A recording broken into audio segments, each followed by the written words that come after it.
الحمد لله نحمده ونستعينه ونستغفره ونعوذ بالله من شرور أنفسنا من يهده الله فلا مضل له ومن يضلله فلا هادي له ونشهد أن لا إله إلا الله وحده لا شريك له ونشهد أن محمدا عبده ورسوله الذي أرسله بالحق بشيرا ونذيرا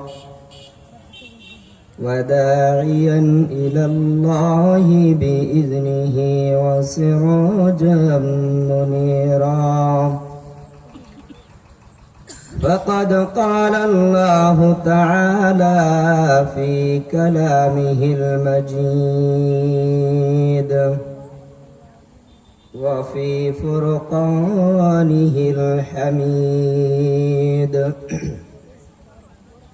أعوذ بالله من الشيطان الرجيم بسم الله الرحمن الرحيم الذين يأكلون الربا لا يقومون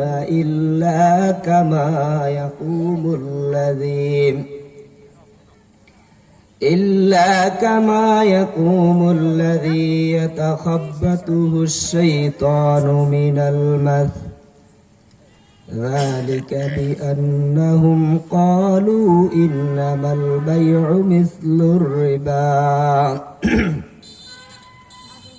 وأحل الله البيع وحرم الربا فمن جاءه موعظة من ربه فانتهى فله ما سلف وأمره إلى الله ومن عاد فأولئك أصحاب النار هم فيها خالدون صدق الله المولانا العظيم وعن جابر رضي الله تعالى عنه قال لعن رسول الله صلى الله عليه وسلم آكل الربا وموكله وكاتبه وشاهديه وقال هم سواء رواه مسلم أو كما قال النبي صلى الله عليه وسلم إن الله وملائكته يصلون على النبي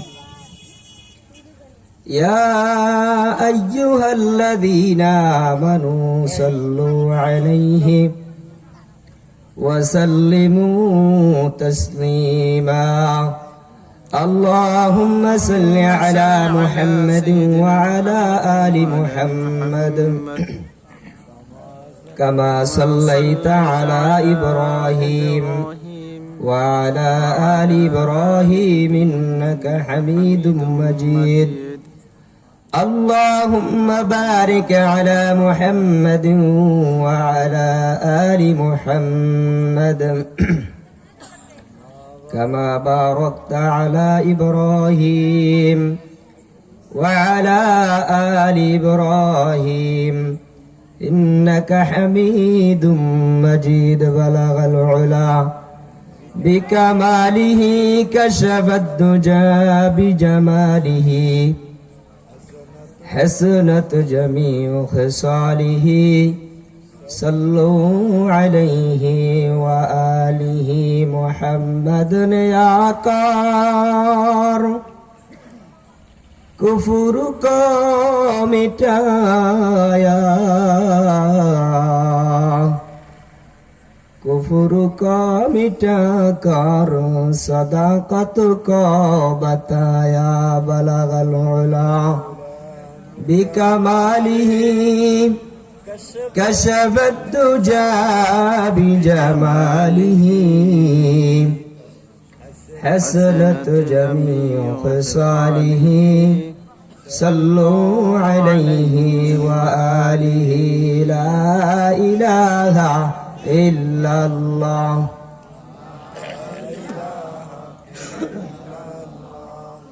ला इलाहा इल्लल्लाह, इल्लल्लाह, ला इलाहा इल्लल्लाह, ला इलाहा इल्लल्लाह, मुहम्मदुर रसूलुल्लाह।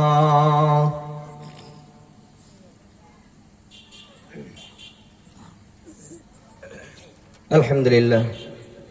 बालियातुली হারিপাড়া আল মদিনা কিরাতুল কোরআন হাফিজিয়া মাদ্রাসা ও জামে মসজিদের উদ্যোগে বার্ষিক ওয়াজ মাহফিল ও হালকা জিকিরের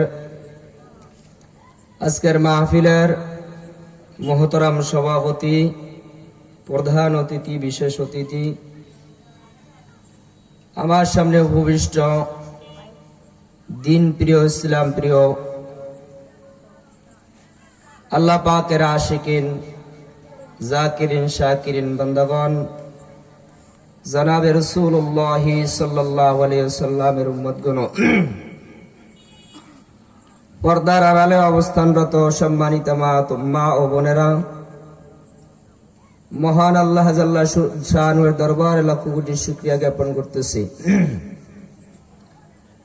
যে মহান রব্বুল আলামিন আপনাকে আমাকে দুনিয়ার সমস্ত গুনার কাজ থেকে মুক্ত করে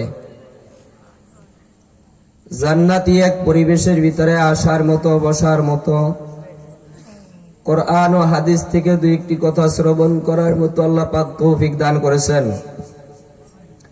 সেই রব্বে কারীমের দরবারে সকলেই জবান খুলে কালিমাতুশ শুকর আদায় করি। সকলে পড়ুন আলহামদুলিল্লাহ। সম্মানিত হাজিরিন, আপনাদের সামনে পবিত্র কালামুল্লাহ শরীফ থেকে কোরআনে কারীমের ২য় নম্বর সূরা সূরাতুল বাকারার ৩ নম্বর পারা ৬ নম্বর লাইনের ৬ নম্বর পৃষ্ঠার সূরাতুল বাকারার ২৭৫ নম্বর আয়াতে কারিমা তেলাওয়াত করেছি।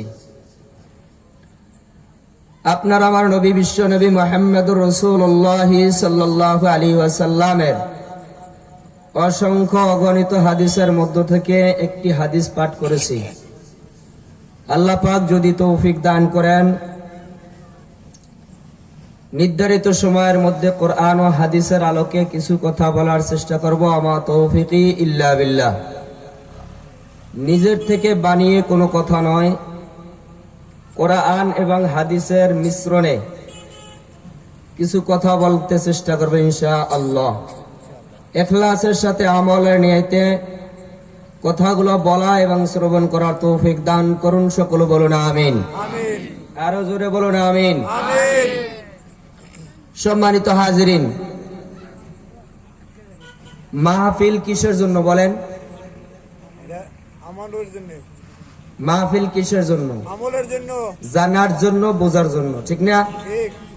না জানলে, না বুঝলে আমল করবো কিভাবে? এজন্য মাহফিল থেকে যদি আপনি আমি কিছু না জানতে পারি, কথা বলেন ঠিক কিনা? যেমন আমানতের খেয়ানত করা, দেশে আমানতে ভরে গেছে, কথা কান না কেন? আমানতদারি আছে? কোথায় আমানতদারি আছে? কারো মধ্যে কোনো আমানতদারি নেই, কারো মধ্যে কোনো আমানতদারি নেই। আমানতদারি লোক পাওয়া খুব মুশকিল। মিথ্যার সয়লাভ, সব জায়গায় শুধু মিথ্যা। মানুষ 10টা কথা বলে, এর মধ্যে মিথ্যা বলে 5টা। ঠিক তেমনি ভাবে সুদ সমাজের মধ্যে আছে না নাই? আছে আসতে কইলেন যে আছে ঘুষ, আছে বেপর্দা, আছে এই বিষয়গুলো প্রত্যেকটা ওয়াইজিনের দায়িত্ব কর্তব্য হলো প্রত্যেকটা মাহফিলে এক একটা বিষয় নিয়ে আলোচনা করা। আজকে আসমানের নিচে জমিনের উপরে, মানে কবরে গেলে কি হবে না হবে আমরা সবাই জানি। কি বলেন জানি না? জানি নামাজ না পড়লে কবরে গেলে আযাব হবে, না জানে কেনা বলেন? কথা বলেন না কেন? ঠিক বেপর্দা চলাফেরা করলে কবরে গেলে আযাব হবে, না জানে কে? জানে সবাই জানে রমজান মাসে রোজা না রাখলে আযাব হবে, না জানে কে? কিন্তু কোন গুনাহটা কত বড় মারাত্মক এইটা যদি আমরা না জানি তাহলে গুনাহ ছাড়বো কেমনে? কথা বলেন না কেন? ঠিক এই জন্য রোগ যেখানে ঔষধ সেখানেই দিতে হবে, ঠিক না? ঠিক রোগ অনুযায়ী যদি ঔষধ দেওয়া না যায় তাহলে রোগ ভালো হয় না। ভালো হয় না এই জন্য আমি আজকে আমার আলোচ্য বিষয় নিয়েছি সুদ সম্পর্কে কিছু আলোচনা করব। আপনারা শুনবেন না যাবেন? শুনবো শুনবেন সবাই। শুনবো এখন সুদের কথা বললে তো এলাকার মধ্যে বড় বড় মোড়ল যারা আছে তাদের বিরুদ্ধেও যেতে পারে। ঠিক হ্যাঁ, ঠিক আশ্চর্য লাগে সমাজের মধ্যে একজন মদখোর, কিন্তু এরে কেউ মসজিদের সভাপতি বানাইবে না। কথা বলেন, বানাইবে? না হ্যাঁ, না মাহফিলের সভাপতি বানাইবে, না কিন্তু সুদখোর এর বানাইবে মাহফিলের সভাপতি হয়, গানেরও সভাপতি হয়। ঠিক কথা কন না কেন? ঠিক এই সমাজের মধ্যে পাপাচারের মধ্যে নিমজ্জিত আছে এমনও ব্যক্তিরা মাহফিলেরও সভাপতি হয়, মসজিদেরও সভাপতি হয়, গানেরও সভাপতি হয়। ঠিক ঠিক অথচ অনেক মসজিদের মধ্যে সুদখোররা মসজিদের সভাপতি হয়ে রয়েছে, এই ব্যাপারে কারো কোনো কথা নাই। শোনেন, কোরআন ও হাদিসের বাইরে আমি আগেই বলছি একটা কথাও বলবো না। যদি বলি তাহলে আমি এখান থেকে নামলে আমার জিহ্বাটা এনে ধরবেন। গান করেন। সম্মানিত হাজিরিন, কোরআনে কারিমের 2 নম্বর সূরা, সূরাতুল বাকারা, সূরাতুল বাকারার 275 নম্বর আয়াত, 3 নম্বর পারা 6 নম্বর পৃষ্ঠার প্রথম লাইনের আল্লাহ পাক কি বলেন? আল্লাযীনা ইয়াকুলুনার রিবা লা ইয়াকুমুনা ইল্লা কামা ইয়াকুমুল্লাযী ইয়াতাখাব্বাতুহুশ শাইতানু মিনাল মাস যালিকা বিআন্নাহুম ক্বালু ইন্নামাল বাই'উ মিসলুর রিবা وأحل الله البيع وحرم الربا فمن جاءه موعظة من ربه فانتهى فله ما سلف وأمره إلى الله ومن عاد فأولئك أصحاب النار هم فيها خالدون। আল্লাহ পাক বলেন, কিয়ামতের ময়দানে যারা সুদখোর হবে, যারা সুদ খাবে, কিয়ামতের ময়দানে এই সমস্ত মানুষগুলো উঠবে, এমন ভাবে উঠবে যে শয়তান তাদেরকে স্পর্শ করার দ্বারা পাগল বানায় দিচ্ছে। নাউযুবিল্লাহ। শয়তান যদি কাউকে স্পর্শ করে, আছে না বজ্জিনে আসর করলে ওটার চেহারাটার অবস্থা কেমন হয়? কি বলেন, পাগলের মতো দেখা যায় না? আমার সাথে একটু কথা বলতে হবে, পাগলের মতো দেখা যায় কিনা? যাই ঠিক তেমনি ভাবে আল্লাহ পাক বলেন, যারা দুনিয়াতে সুদ খাবে, সুদের সাথে যারা জড়িত থাকবে, হাসরের ময়দানে এই মানুষগুলো পাগলের মতন উঠবে। কেন উঠবে?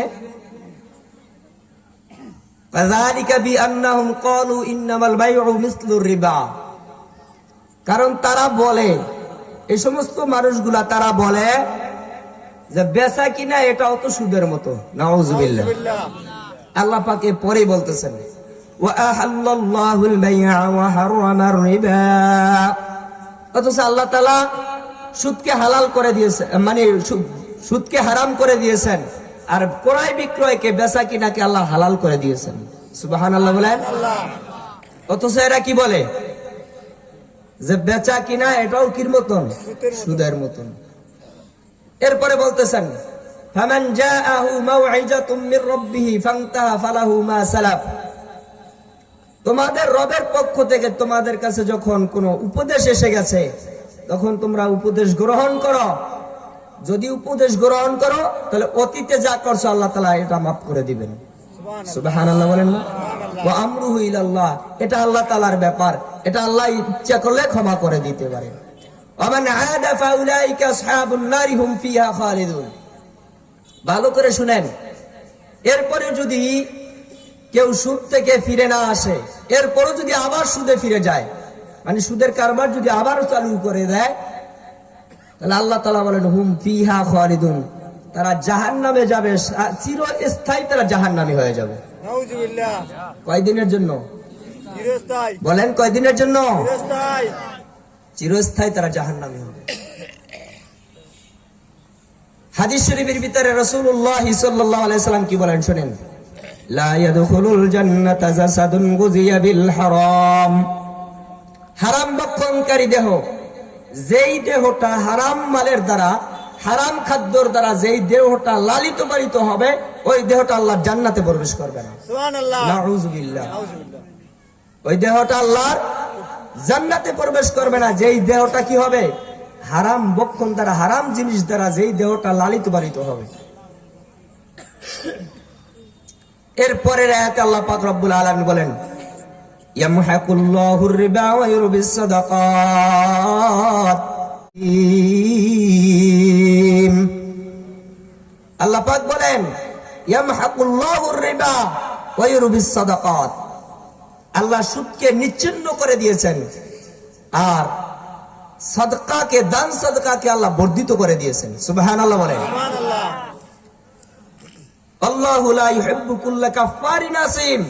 আল্লাহ তাআলা ওই সমস্ত ব্যক্তিদেরকে পছন্দ করেন না যারা পাপিষ্ঠ এবং অকৃতজ্ঞ, যারা অকৃতজ্ঞ, আল্লাহ তাআলার কৃতজ্ঞ না, আল্লাহ তাআলা শুকর আদায় করে না এবং গুনাহ করে, এই সমস্ত ব্যক্তিদেরকে আল্লাহ তাআলা কি করে না, ভালোবাসেন না। এরপরে আল্লাহ পাক আরেক আয়াতের ভিতরে বলতেছেন ইন্নাল্লাযীনা আমানু ওয়া আমিলুস সালিহাত। এটা হলো সূরা বাকারার 277 নম্বর আয়াত, নাকি আমি সব 277 নম্বর আয়াত।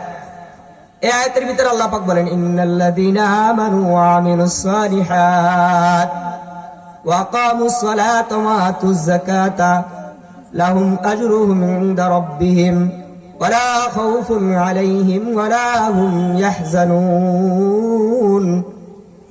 যারা ঈমান আনছে, আমল করছে, কি করছে বলেন? যারা ঈমান আনছে, আমল, নেক আমল করছে এবং নামাজ কায়েম করছে, যাকাত দিছে, তাদের জন্য কোনো ভয় নাই, তাদের জন্য কোনো পেরেশানি নেই। সুবহানাল্লাহ। এরপরে আল্লাহ পাক রব্বুল আলামিন আবার সুদের কথা বলতেছেন ইয়া আইয়ুহাল্লাযীনা আমানুত্তাকুল্লাহ ওয়া যারু মা বাকিয়া মিনার রিবা ইন কুনতুম মুমিনিন। আল্লাহ পাক বলেন হে ঈমানদাররা, তোমরা আল্লাহকে ভয় করো, তোমরা আল্লাহকে ভয় করো এবং সুদের যেগুলো বাকি আছে, অবশিষ্ট আছে, ওগুলো তোমরা ছেড়ে দাও যদি তোমরা ঈমানদার হও। এরপরে আয়াতে খুব ভয়ঙ্কর কথা আসতেছে। আল্লাহ পাক রব্বুল আলামিন সূরা বাকারার 279 নম্বর আয়াতের ভিতরে আল্লাহ পাক বলেন যদি সুদ না ছাড়ো, আল্লাহ কি বলে শুনেন, فَإِن لَّمْ تَفْعَلُوا فَأْذَنُوا بِحَرْبٍ مِّنَ اللَّهِ وَرَسُولِهِ وَإِن تُبْتُمْ فَلَكُمْ رُءُوسُ أَمْوَالِكُمْ لَا تَظْلِمُونَ وَلَا تُظْلَمُونَ। আল্লাহ পাক বলেন যদি তোমরা সুদ না ছাড়তে পারো, যদি না ছাড়ো, তাহলে আল্লাহ এবং আল্লাহ রসুলের বিরুদ্ধে যুদ্ধ করার জন্য প্রস্তুতি গ্রহণ করো। আরো আসতে কর নাউজুবিল্লাহ। নাউজুবিল্লাহ। কত মারাত্মক কথা। এই মজলিসে যারা আছেন, কয়জন রাজি আছেন আল্লাহ এবং আল্লাহ রসুলের বিরুদ্ধে যুদ্ধ ঘোষণা করবেন? হ্যাঁ? অথচ যারা সুদ খায়, আমরা রূপক অর্থে হইল আমরা আল্লাহর সাথে কেমন যেন যুদ্ধের জন্য প্রস্তুতি হয়ে গেছি। হাদিস শরীফের ভিতরে রাসূলুল্লাহ সাল্লাল্লাহু আলাইহি সাল্লাম বলেন, ইখালু ইয়াউমাল কিয়ামাতি আকিলুর রিবা হুসিলা, হে সুদখোরের দলেরা, তোমরা হাতের ভিতরে অস্ত্র লও আল্লাহর বিরুদ্ধে তোমরা যুদ্ধ করার জন্য। নাউজুবিল্লাহ। নাউজুবিল্লাহ। কার সাথে? আল্লাহর সাথে যুদ্ধ করার জন্য তোমরা হাতের ভিতরে কি নাও? অস্ত্র নাও। আমাদের এই মজলিসে আমরা কেউ আসি আল্লাহর সাথে যুদ্ধ করার জন্য? হ্যাঁ, না, কেউ রাজি না। কিন্তু অথচ শুধু আমরা ছাড়তে রাজি না, শুধু আমরা ছাড়তে রাজি না। হাদিস শরীফের ভিতরে আত-তারগীব ওয়া তারহিব নামক কিতাবের ভিতরে হাদিস আছে, রাসূলুল্লাহ সাল্লাল্লাহু আলাইহি ওয়াসাল্লাম বলেন, ইযা যাহারাতিজ জিনা ওয়ার রিবা ফিল কানিয়াতি ক্বাদ আহাল্লু আনফুসিহিম আযাবাল্লাহ। রাসূলুল্লাহ সাল্লাল্লাহু আলাইহি ওয়াসাল্লাম বলেন, যেই এলাকার মধ্যে দুইটা অপরাধ বেড়ে যায়, কয়টা? দুইটা অপরাধ যে এলাকার মধ্যে বেড়ে যায়, আল্লাহ পাক আযাব দিতে না চাইলেও তারা কেমন যেন জোর করে আযাব টাইনা নিয়ে আসে। আযাব টাইনা নিয়ে আসে। আল্লাহ পাক এই এলাকার মধ্যে, এই মহল্লার মধ্যে কোন সম্প্রদায়ের উপরে আল্লাহ তাআলা আযাব দিতে চান না, কেমন যেন জোর করে আবদার করে, আল্লাহ আযাব দিবা না কেন, তাড়াতাড়ি আমাদের উপরে আযাব দাও। নাউজুবিল্লাহ। নাউজুবিল্লাহ। কারা? এক নাম্বার জিনা। যখন এলাকার মধ্যে জিনা ব্যাপক হয়ে যাবে, জিনা ব্যভিচার অশ্লীলতা যখন এলাকার মধ্যে ব্যাপক হয়ে যাবে, তখন ওই এলাকার মধ্যে কেমন যেন তারা জোর করে আল্লাহর কাছ থেকে আযাবটাই না আনতেছে। দুই নাম্বার, যখন এলাকার মধ্যে সুদের কারবার বেড়ে যাবে, কি বলেন? সুদের কারবার যখন বেড়ে যাবে, তখন কেমন যেন ওই ব্যক্তিরা বলতেছে যে আল্লাহ তুমি আযাব দিবা না কেন, তাড়াতাড়ি আযাব দাও, আমাদের আযাব প্রয়োজন। আমাদের উপরে এত আযাব আসলো, এত গজব আসলো, এরপর এখন পর্যন্ত আমরা সোজা হইতেছি না। কেমন যেন আল্লাহকে বলতে চাই, আল্লাহ যে করোনার আযাব তুমি আমাদেরকে দিছো, এই করোনার আযাবে আমাদের হবে না, এর চেয়ে বড় মহামারী তুমি আমাদেরকে দাও। এগুলো কেমন যেন আমরা বলতে চাই। হাদিস শরীফের ভিতরে মুসনাদে আহমদের হাদিসের ভিতরে আসছে, রাসূলুল্লাহ সাল্লাল্লাহু আলাইহি সাল্লাম বলেন, যেই এলাকায় সুদের কারবার বেড়ে যাবে, ওই এলাকায় মহামারী দেখা দিবে। কি দেখা দিবে? মহামারী দেখা দিবে। আগে এই এলাকার মধ্যে গাছের ভিতরে যে পরিমাণ নারিকেল হইতো, এখন হয় না। কেন হয় না? এই সুদখোরদের কারণে আল্লাহ বরকত উঠাই নিছে। গাছের মধ্যে যে পরিমাণ ফল হইতো, এখন হয় না কেন? আল্লাহ তাআলা মহামারী দিয়া এইগুলোকে উঠাই নিছে, এই আযাবের কারণে, এই গজবের কারণে, এই সুদ নামক এই মহামারীর কারণে আল্লাহ তাআলা আমাদের উপরে আযাব দিতেছেন, এই গজবগুলা দিতেছেন। বাচ্চা মায়ের বুকে দুধ পায় না, নাউজুবিল্লাহ। আপনি বলেন তো, এই বাচ্চার কি অপরাধ? বাচ্চার কি অপরাধ? আপনার আবার অপরাধের কারণে আল্লাহ তাআলা বাচ্চার মায়ের বুকের খাবার আল্লাহ তাআলা বাচ্চাটা উঠাই নিতেছে, তার অপরাধ, আপনার আবার অপরাধের কারণে। খুব মারাত্মক জিনিস। এই হাদিস শেষ হয় না, হাদিসের দ্বিতীয় অংশে আল্লাহ রাসূল সাল্লাল্লাহু আলাইহি সাল্লাম বলেন, যে এলাকার ভিতরে ঘুষের সংখ্যা বেড়ে যায়, কি সংখ্যা? আপনাদের এই এলাকায় মনে হয় ঘুষ নাই? আছে। আমাদের এই বালিয়াতুলি ঘুষ আছে? আছে। হ্যাঁ, আছে। রাসূলুল্লাহ সাল্লাল্লাহু আলাইহি সাল্লাম বলেন, যখন যে এলাকার মধ্যে ঘুষের সংখ্যা বেড়ে যায়, তখন ওই এলাকার পুরুষগুলো সব কাপুরুষ হয়ে যায়। পুরুষগুলো কি হয়ে যায়? সব কাপুরুষ মার্কা হয়ে যায়। হক কথা জোরে করে বলতে পারে না, আওয়াজ করে বলতে পারে না। হক কথা বলতে গেলে মসজিদে হক কথা কইতে পারে না, মাহফিলে গেলে হক কথা কইতে পারে না, বক্তার মধ্যে ভয়, শ্রোতার মধ্যে ভয়, কমিটির মধ্যে ভয়, কি না কি হয়, কথা কথা কেন?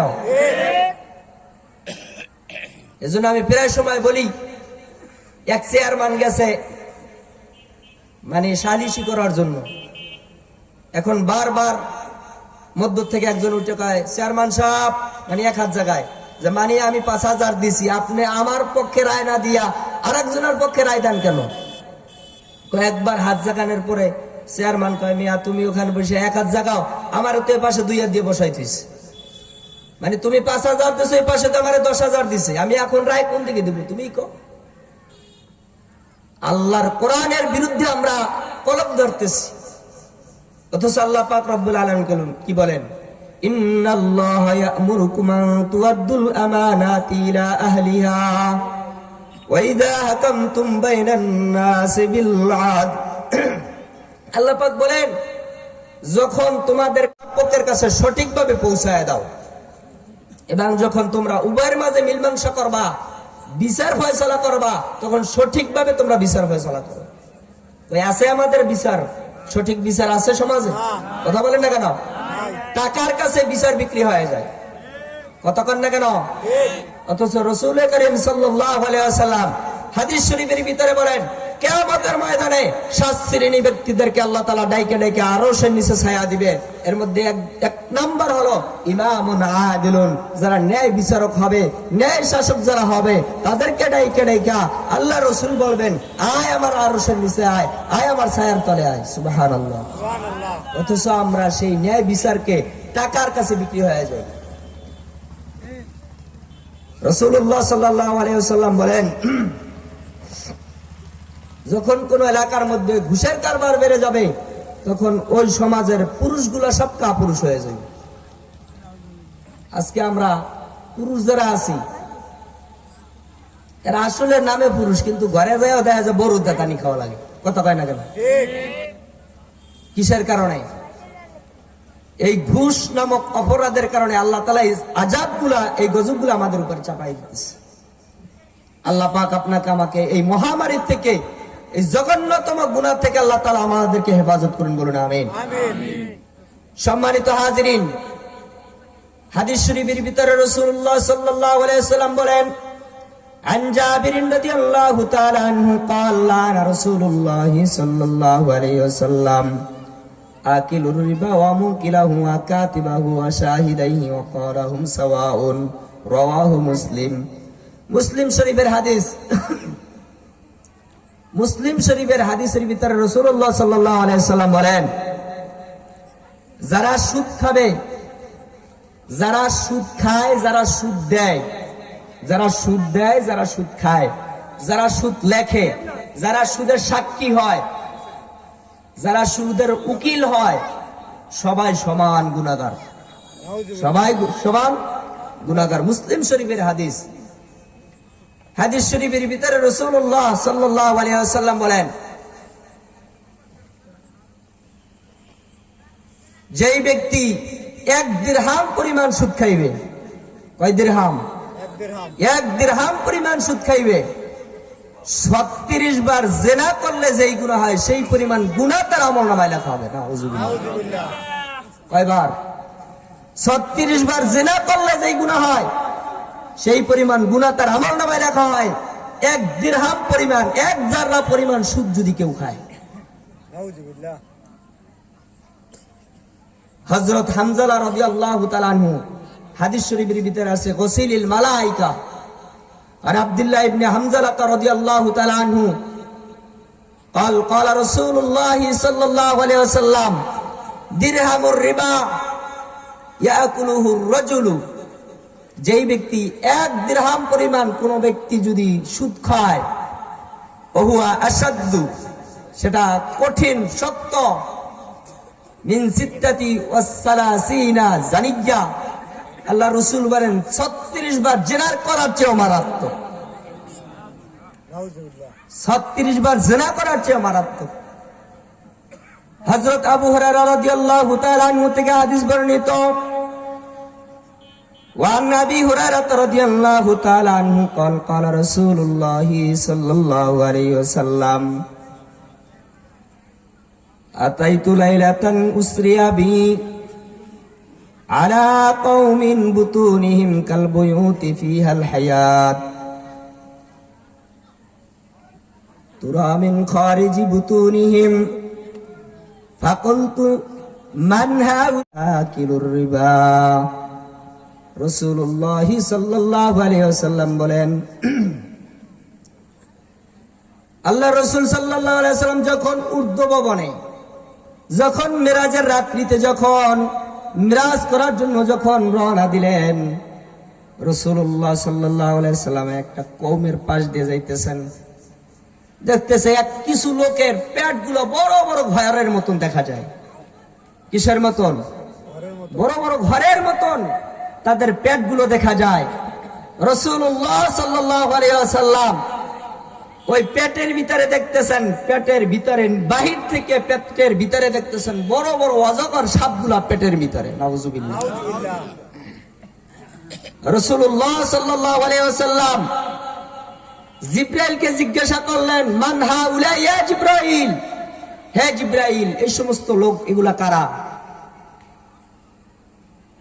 ক্বালা হাউলাই আকিলাতুর রিবা, এই সমস্ত মানুষগুলা হলো এরা যারা দুনিয়াতে সুদ ভক্ষণ করছে, সুদ খাইছে। নাউজুবিল্লাহ। যারা সুদ খাইছে এদের পেটগুলো আজকে বড় বড় ঘরের মতন হয়ে গেছে এবং এই পেটের ভিতরে আজকে সাপ বিচ্ছুগুলো গড়াগড়ি খাইতেছে।